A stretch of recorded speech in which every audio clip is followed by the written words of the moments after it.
देश और दुनिया की तमाम छोटी बड़ी खबरों से अपडेट रहने के लिए हमारा चैनल सब्सक्राइब करें और नोटिफिकेशन के लिए बेल आइकन दबाना न। भारतीय जनता पार्टी के लोग शपथ भी लेते हैं। शपथ लेकर के ये महसूस होता है उनके काम करने के तरीके से कि उनके शपथ ग्रहण में जो संविधान की शपथ लेते हैं, निष्ठा का पूर्ण अभाव दिखाई देता है। इधर हम देख रहे हैं उनकी बातों में, और कई बार सुना है उनसे कि सोशलिज्म, सोशलिस्ट और सेकुलर के लिए उनके पास बहुत बड़ी जानकारी है। जो लोग सोशलिस्टों के खिलाफ हैं, वही सेकुलर लोगों के लिए खिलाफ भी हैं। ये बात समझ में नहीं आ रही है कि वो लोग जो सोशलिज्म और सोशलिस्टों के खिलाफ हैं, वही लोग सोशलिज्म को मान तो रहे नहीं है, वही लोग सेकुलर और सेकुलरिस्टों के खिलाफ भी हैं। वजह वही है, दरअसल हमारे समाज में बहुत दिनों से व्यक्ति बनाम समाज का संघर्ष बहुत पुराना चल रहा है,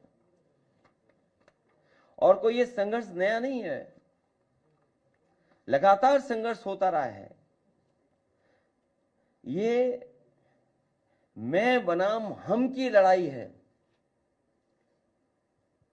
ये मैं बनाम हम की लड़ाई है।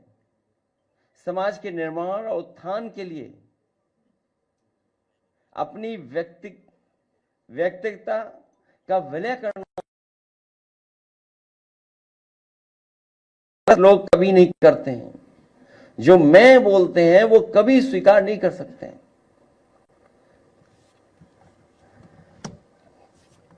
अपनी स्वार्थ सिद्धि में जो लोग लिप्त रहते हैं और हर समय सिर्फ अपने बारे में ही सोचते हैं, वो केवल अपने दंभ और अहंकार को ही पोषते हैं। उन्हें समाज से कुछ लेना देना नहीं होता है। ये खुदगर्ज लोग समाज और समाज से जुड़े हर विचार और शब्द के खिलाफ होते हैं। फिर वो शब्द चाहे सामाजिकता का हो या समाजवादी हो। इसीलिए चाहे सदन हो, सदन के बाहर हो, या कोई महत्वपूर्ण कार्यक्रम हो, उसमें यह सुनने को मिलता है कि ये लोग इसी तरह के विचार प्रकट करते हैं। ये लोग वो हैं जो सामाजिकता और समाजवादी लोगों के खिलाफ हैं। ऐसे नकारात्मक लोग अपनी शक्ति बनाए रखने के लिए समाज को लगातार कमजोर करते जाते हैं। उनकी शक्ति का प्रदर्शन तभी हो सकता है जब समाज कमजोर दिखाई दे। इसीलिए लोग उस हर बात के खिलाफ होते हैं जिससे समाज मजबूत होता है। ऐसे लोग मूल रूप से सांप्रदायिक होते हैं। इसलिए ये पंथ निरपेक्षता, सेकुलरिज्म के धुर विरोधी होते हैं,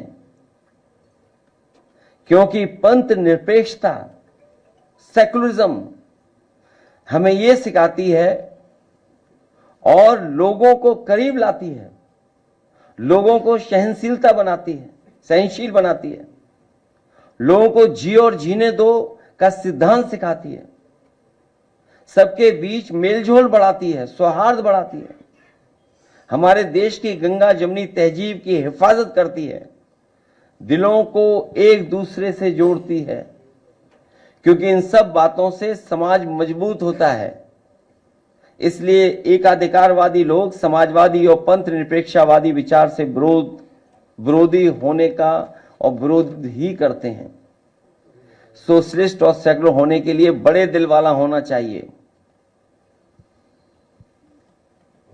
सोशलिस्ट और सेकुलरिस्ट होने के लिए बड़ा दिल वाला होना चाहिए। बड़ा दिल करना पड़ता है।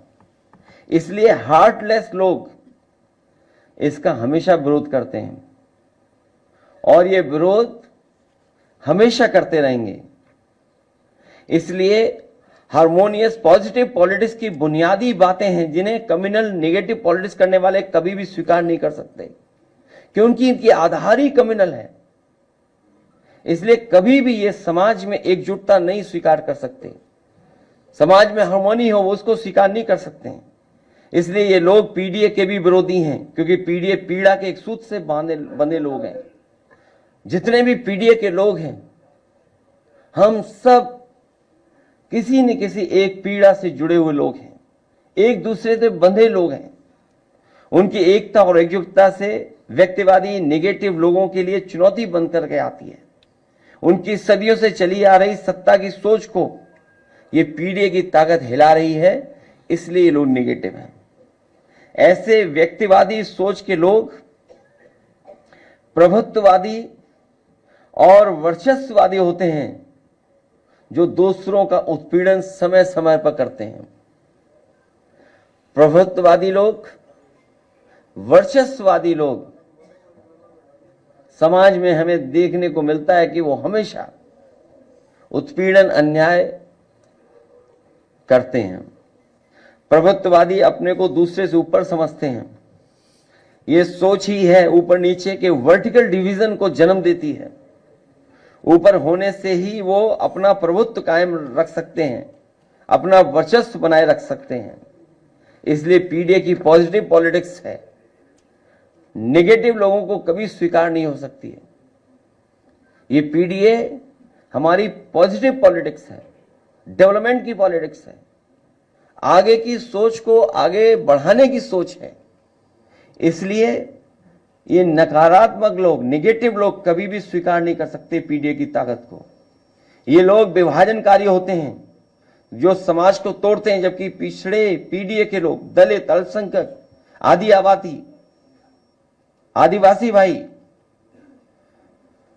सब समाज के उन अच्छे लोगों को जोड़ते हैं जो सहृदय हैं।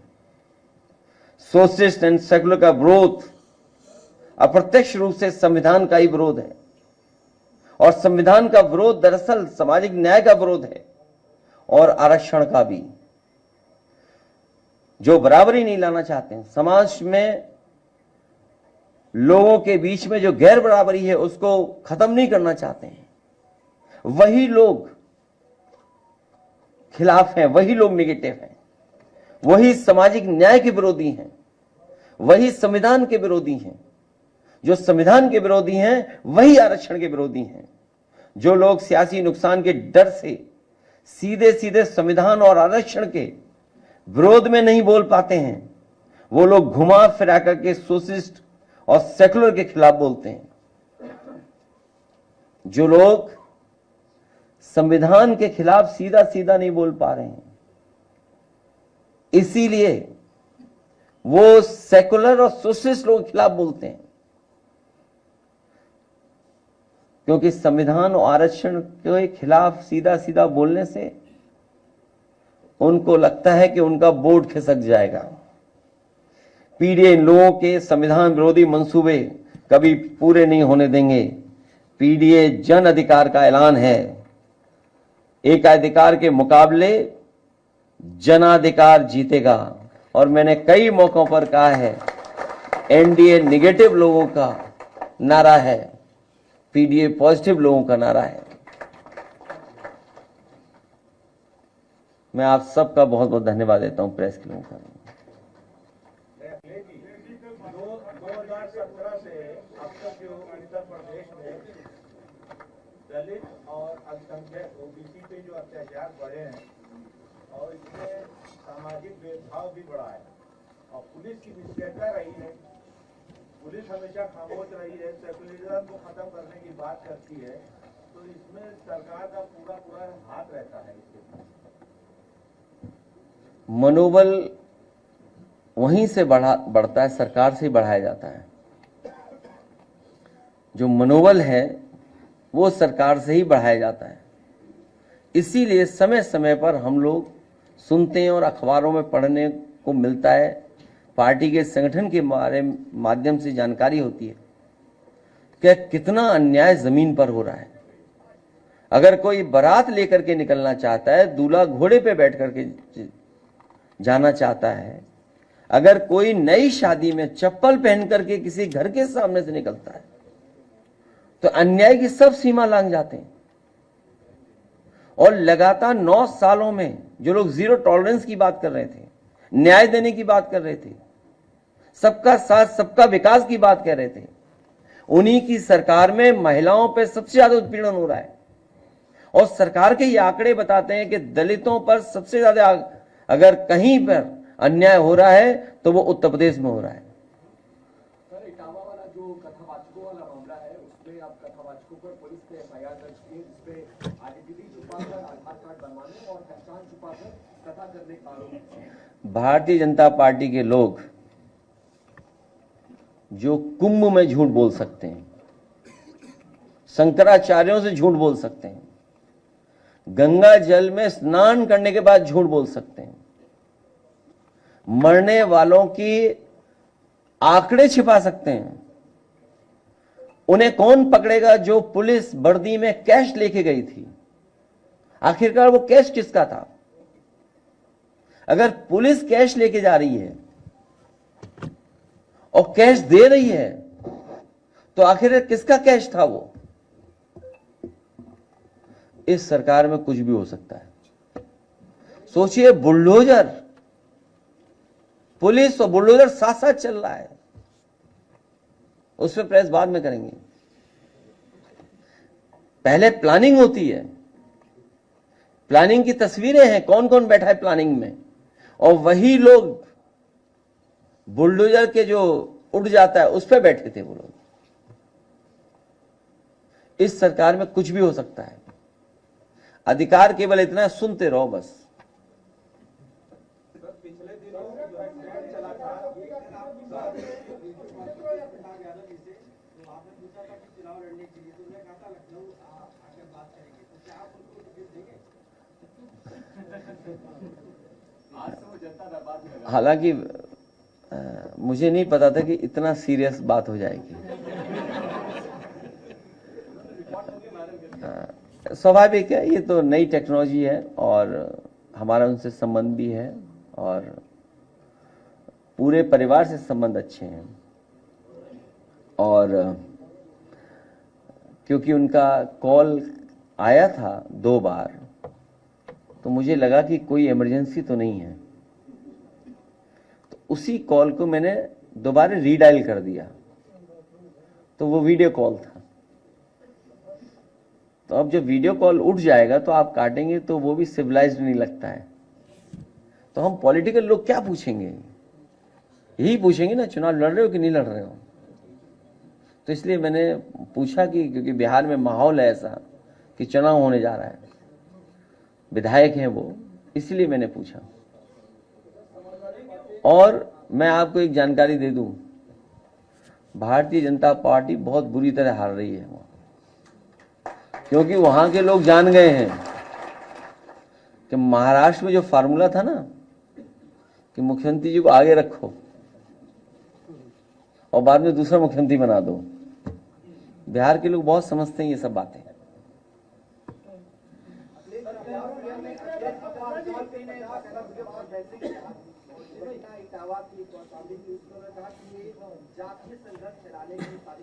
तो अभी तक क्या सो रहे थे मुख्यमंत्री जी? जब जगना था तब जगे नहीं, सब मर गए, वहां जेल चले गए लोग, अपमानित हो गए। बताओ, 16 साल की उसकी चुटिया कट गई। 16 साल कितना समय लगता है? 16 साल की चुटिया कट गई, इतना दुखी था बेचारा वो। अब बताओ, किसी की चुटिया काट दो तो कैसा महसूस होगा आपको? बाल काट दो, वो तो बात हम कह नहीं रहे हैं कि कैसे पवित्र किया गया। बताओ, अगर ये बात सच है तो काहे कि हम विश्वगुरु हैं? क्या आपको ये लगता है दुनिया ये नहीं देख रही आपकी? क्या दुनिया नहीं देख रहा? दुनिया के लोग बैठे हुए नहीं देख रहे ये सब चीजें? दुनिया के लोग देख रहे हैं कि भारत में क्या हो रहा है। तभी तो ट्रम्प जी से बार बार खाते हो आप डांट अगर ट्रम्प जी को पता लग जाए कि इटावा में ऐसा हुआ है तो समझ लो क्या होगा। सच बता रहा हूं मैं आपको, अगर वहां अमेरिका के राष्ट्रपति जी को पता लग जाए कि भारत में, बताओ क्या कर रहे हैं ये लोग, सोचिए क्या होगा। नहीं, मैं संविधान को मानता हूं, संविधान और जो हमारी जो व्यवस्था है उसको मैं मानता हूं, इसलिए मैं ये नहीं कर सकता हूं, क्योंकि हमारी आपकी बातचीत हो रही है इसलिए मैं ये बात कर रहा हूं। क्योंकि जो लोग कहते थे हम 4 बजे जग जाते हैं, बताओ वहां रात भर कितना अपमानित हुए हैं वो लोग। और कोई ये सवाल ये नहीं है, इस तरह की घटना सब जगह हो रही है।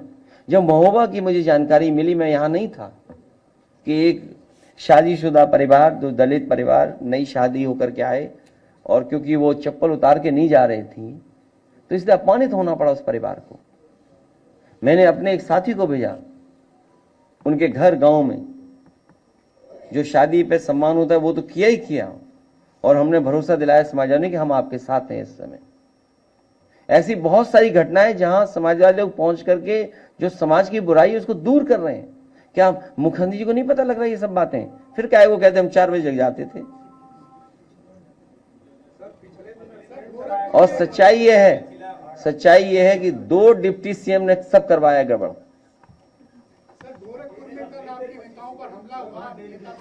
उस पे मैं कल या परसों बात करूंगा।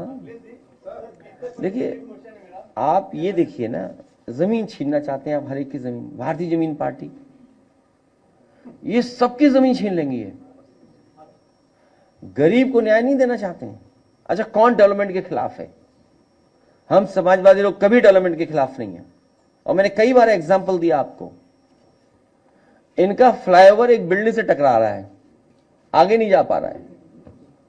ये किसकी कमी माने? विभाग की कमी माने, सरकार की कमी माने, किसकी कमी माने? अधिकारियों की कमी माने। जब सब स्टेशन हटाना था, जो मुआवजा उस व्यापारी ने मांगा वो मुआवजा दिया गया। आप बहुत दूर मत जाइए, लखनऊ बिल्कुल जहां से शुरू होता है एक्सप्रेसवे, वहां गांव के लोगों को शिफ्ट किया गया। गांव के लोगों ने जो जो कहा, जो मार्केट वैल्यू थी वो दी गई। अगर उन्होंने कहा कि हमारा कुआं, इसकी इतना लागत थी, हमारा ये कमरा था, इसकी ये लागत थी, मैंने अधिकारियों से कहा कि जो लागत वो बताएंगे गरीब, उसको स्वीकार करना, आप अपना दिमाग मत लगाना। अरे कंजूस लोगों से क्या उम्मीद करोगे आप? कौन डेवलपमेंट के खिलाफ है बताओ? उन्हें लगता है कि उनकी जेब से पैसा जा रहा है। अरे सरकार का, हमारा, आपका पैसा जा रहा है, गरीब ही टैक्स दे रहा है, वही पैसा आपको देना है। आप अपने लिए तो कई बार कैबिनेट से करवा लिए। वो तो मैंने सदन में कहा था, अगर आपको याद हो तो मैंने सदन में कहा कि बताओ आपने मुआवजा लिया, ऐसा मुआवजा सबको दिलवाइए। तो मार्केट वैल्यू में सर्किल रेट बढ़ा करके क्यों नहीं मुआवजा दे रहे हो? सोचिए कल वैल्यू क्या होगी उसकी, जिनको वो जगह मिल जाएगी। अयोध्या में जब गरीबों से जमीन ली तब कोई सर्किल रेट नहीं बढ़ाया। जब इनके लोगों ने सब जमीन ले ली तो बताओ सर्किल रेट कितना बढ़ गया? 200%। आप 200% पहले क्यों नहीं बढ़ाए? क्योंकि उस समय गरीब की मदद हो रही होती। ये विकास नहीं करते, ये विनाश करते हैं। और ये तो नई परंपरा है कि पुलिस के संग बुलडोजर पे भारतीय जनता पार्टी के लोग बैठ के जा रहे हैं। बहुत धन्यवाद भारतीय जनता पार्टी के लोगों को ट्यूशन देने के लिए, फ्री पढ़ाई कराने के लिए।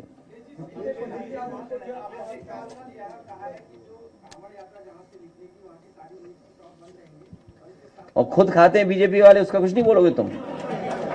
चलो ये बातें मत करो। बीजेपी वाले खुद खाते हैं, नॉन वेज मीट खाते हैं। और नहीं मानते आप, कैमरा लेके जाइए, दुकानों पे कैमरा लगाइए, अगर बीजेपी वाला है उन्हें मीट मत दीजिए।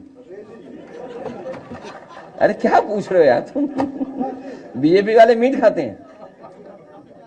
और मैंने अपनी फ्लाइट में अपने बगल में एक बीजेपी के बड़े नेता को खाते देखा है। नाम नहीं ले सकते, ये बात वो पर्सनल होता है, वो ठीक बात नहीं है। और उत्तराखंड के तो सब लोग नॉनवेज खाते हैं। एक मिनट जाइए, उत्तराखंड के तो सब लोग नॉनवेज खाते हैं, नहीं खाते क्या? और दूसरी बात नहीं बोलेंगे हम अभी।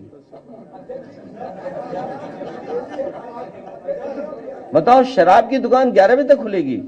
अगर आप 11 बजे तक खोल रहे हो शराब की दुकान, तो दुकान वाला 1 बजे तक खोलेगा रात में। आप बताइए। ये देखिए, ये नहीं पूछेंगे कि भाई शराब की दुकान 11 बजे तक खुलने की परमिशन दे दी सरकार ने। जब तुम 11 बजे तक खोलने की परमिशन दे रहे हो तो 1 बजे तक खोलेगा और कहेगा कि अगर कभी रात में कम हो जाए तो होम डिलीवरी कर देंगे। ये तुम्हें चिंता नहीं है। बीजेपी वाले नॉनवेज खाते हैं।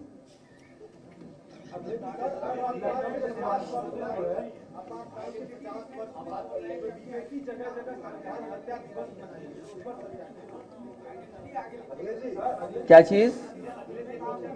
अरे भारतीय जनता पार्टी वाले नॉनवेज खाते हैं, इतना पता है मुझे।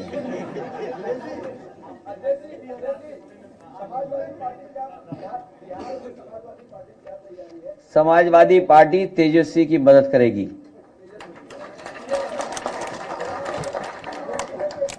उनकी पार्टी की मदद करेगी। आदरणीय लालू प्रसाद यादव जी के साथ समाजवादी पार्टी खड़ी दिखाई देगी। जब कह दिया खड़ी दिखाई देगी साथ।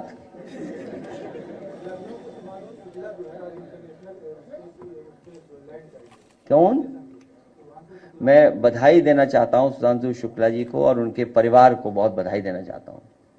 ऐसे कम लोग होते हैं जिन्हें ऐसा मौका मिलता है। करोड़ों लोगों में एक लोग होते हैं ऐसे। उनको बहुत बधाई। उनका मिशन सफल हो और मिशन सफल के साथ साथ भारत का भी नाम ऊपर हो। जहां भारत का नाम ऊपर बढ़ रहा है वहीं उनके परिवार का भी नाम रोशन उन्होंने किया है।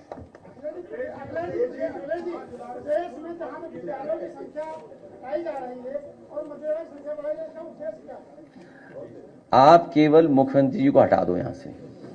कॉलेज खुलेंगे, यूनिवर्सिटी बनेगी, लैपटॉप बटेंगे, IIIT आएगा और अच्छे काम होंगे, विकास के काम होंगे, एक्सप्रेसवे बनेंगे। उनका एक्सप्रेसवे बना, हालांकि वो बात नहीं कहनी चाहिए। हम चाहते हैं उनका स्वास्थ्य अच्छा हो जाए। फतेह बहादुर जी विधायक जी का एक्सीडेंट हुआ। विधायक सुना कि वो उसी लिंक पर चल रहे थे, किसी वजह से कोई कारण होता है, रफ्तार की वजह से एक्सीडेंट हो जाता है। वो स्वस्थ हो, स्वास्थ्य उनका अच्छा हो जाए। लेकिन बात ये समझ में नहीं आ रही है, एक्सरे देखना चाहिए डॉक्टर को, और एक्सरे कौन देख रहा था?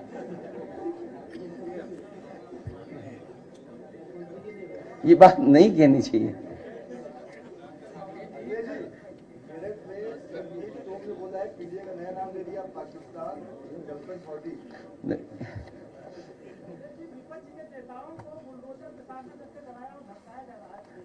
क्या चीज?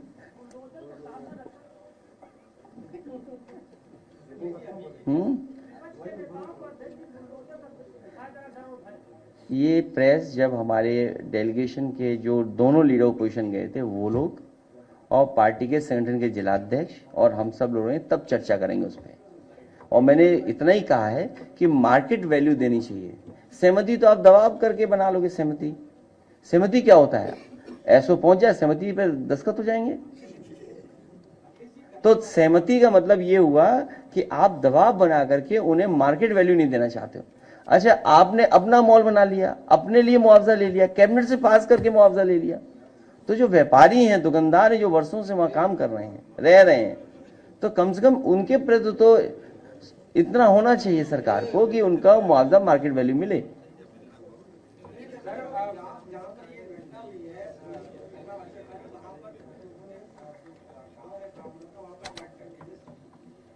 नहीं करना चाहिए, हम इस पक्ष में नहीं हैं।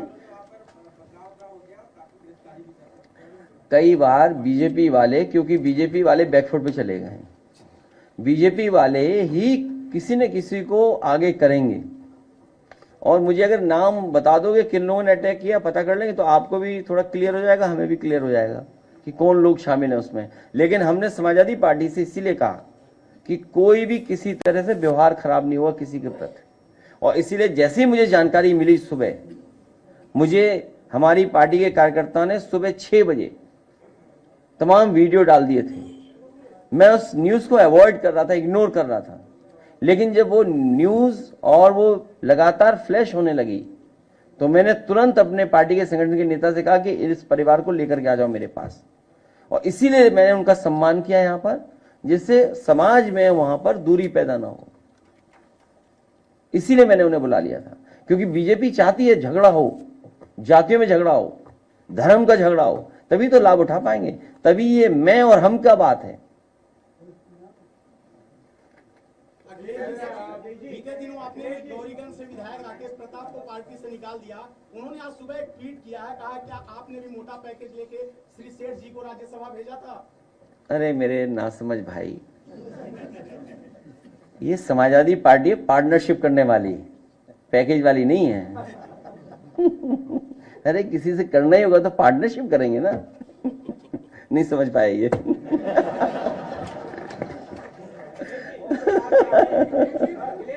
और देखिए, अरे रुक जाओ, देखिए वो जो टेक्निकल इशू था कि जिसकी वजह से बीजेपी ने मंत्री नहीं बना रही थी, ये लोग जाते थे, कई बार हमने आपने तस्वीरें देखी हैं, और उन्हें आश्वासन ही मिल जाता था कि आप मंत्री इसलिए नहीं बन सकते क्योंकि आप बीजेपी में नहीं हैं, आप समाजवादी पार्टी के विधायक हैं। तो वो टेक्निकल पार्ट हमने हटा दिया। अरे भाई, हम और आप सब लोग इन चीजों में नहीं उलझना चाहते हैं, हम तो शपथ वाली तस्वीर देखना चाहते हैं। नहीं, शपथ मिल जाए तो एक ग्रुप और फिर बाहर करें, उन्हें भी शपथ हो जाए, शपथ दिलवाओ जल्दी। है वो भी एक दिन गुलाम थे सभा के, वो भी सभा के गुलाम रहे। अब छोड़िए, बात मत करिए। स्कूल जो है विलय होने की बात तो होती है, साथ ही सीतापुर में एक स्कूल पर बुलडोजर चलता है विकास को लेकर, क्या कहना चाहेंगे? हम ये चाहेंगे कि आप इन मुख्यमंत्री जी को हटाओ जल्दी। जब ये हटेंगे तभी शिक्षा में सुधार होगा।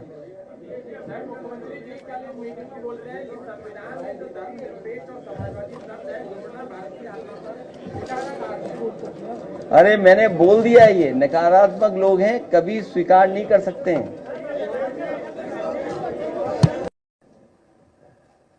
छत्रपति साहू जी महाराज जी की जयंती मना रहे हैं। मैं सबका बहुत बहुत धन्यवाद और आभार प्रकट करना चाहता हूं। बहुत सारे वक्ताओं ने, जो बुद्धिजीवी हैं, समाज के और इंस्टीट्यूशन के बहुत प्रतिष्ठित लोग हैं, उन्होंने भी बहुत अच्छे विचार रखे हैं। हम सब लोग उनके विचारों से, और आज जब हम लोग बैठे हैं छत्रपति साहू जी महाराज जी की जयंती के अवसर पर, संकल्प लेते हैं कि जो रास्ता छत्रपति साहू जी महाराज, बाबा साहब भीमराव अम्बेडकर जी, डॉक्टर राम मनोहर लोहिया, नेताजी और बहुत सारे महापुरुषों ने समय समय पर रास्ता दिखाया है, उस रास्ते पे चल करके सामाजिक न्याय के राज की स्थापना के लिए हम लोग लगातार संघर्ष और लड़ने का काम करेंगे।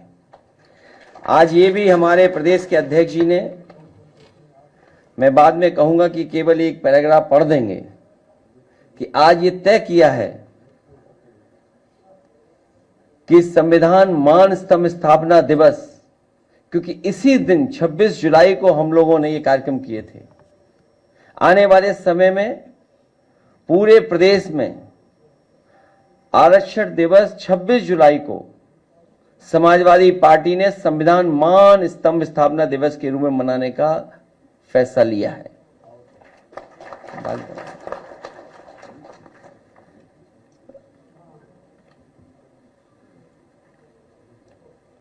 हम और आप लोग देखते हैं कि भारतीय जनता पार्टी सत्ता में पहुंचने के लिए संविधान का तो इस्तेमाल करती है,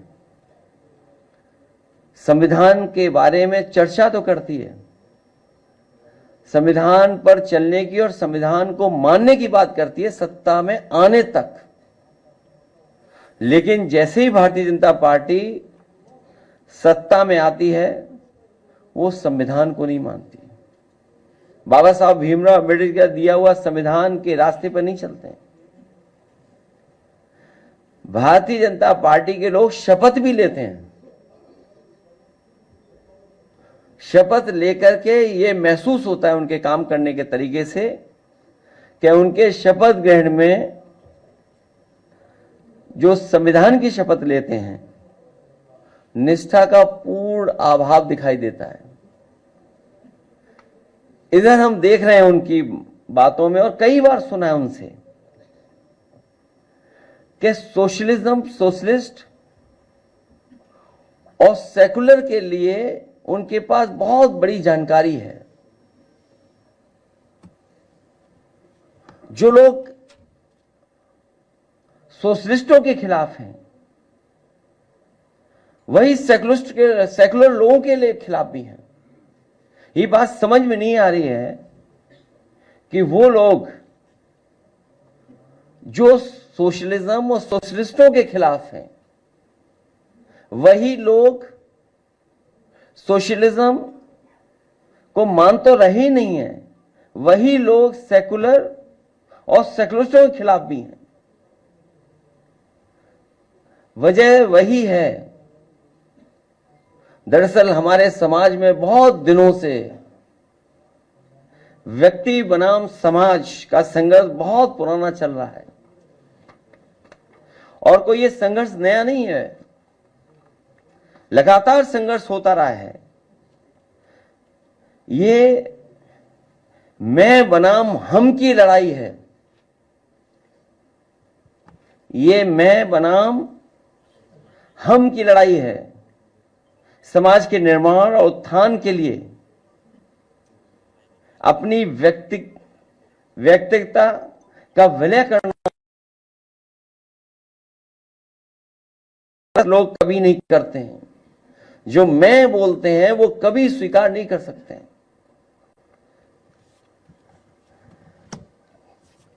अपनी स्वार्थ सिद्धि में जो लोग लिप्त रहते हैं और हर समय सिर्फ अपने बारे में ही सोचते हैं, वो केवल अपने दंभ और अहंकार को ही पोषते हैं। उन्हें समाज से कुछ लेना देना नहीं होता है। ये खुदगर्ज लोग समाज और समाज से जुड़े हर विचार और शब्द के खिलाफ होते हैं। फिर वो शब्द चाहे सामाजिकता का हो या समाजवादी हो। इसीलिए चाहे सदन हो, सदन के बाहर हो या कोई महत्वपूर्ण कार्यक्रम हो, उसमें यह सुनने को मिलता है कि ये लोग इसी तरह के विचार प्रकट करते हैं। ये लोग वो हैं जो सामाजिकता और समाजवादी लोगों के खिलाफ हैं। ऐसे नकारात्मक लोग अपनी शक्ति बनाए रखने के लिए समाज को लगातार कमजोर करते जाते हैं। उनकी शक्ति का प्रदर्शन तभी हो सकता है जब समाज कमजोर दिखाई दे। इसीलिए लोग उस हर बात के खिलाफ होते हैं जिससे समाज मजबूत होता है। ऐसे लोग मूल रूप से सांप्रदायिक होते हैं। इसलिए ये पंथ निरपेक्षता, सेकुलरिज्म के धुर विरोधी होते हैं,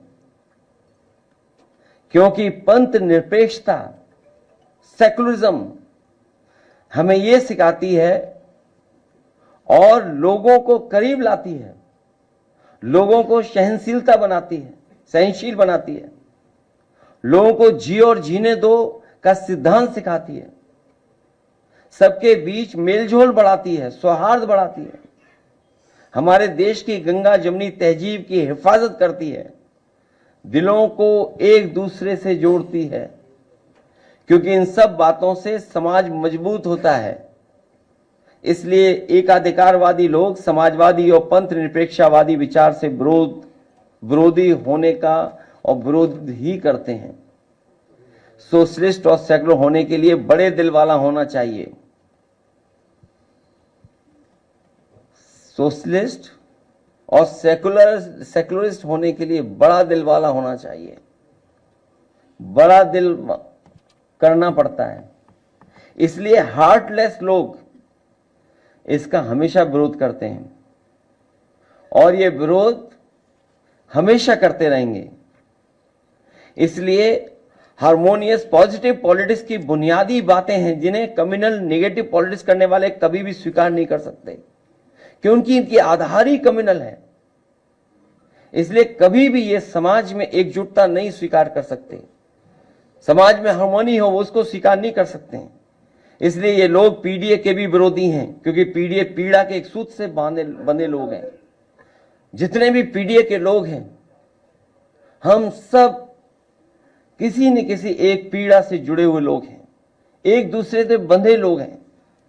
उनकी एकता और एकजुटता से व्यक्तिवादी नेगेटिव लोगों के लिए चुनौती बन करके आती है। उनकी सदियों से चली आ रही सत्ता की सोच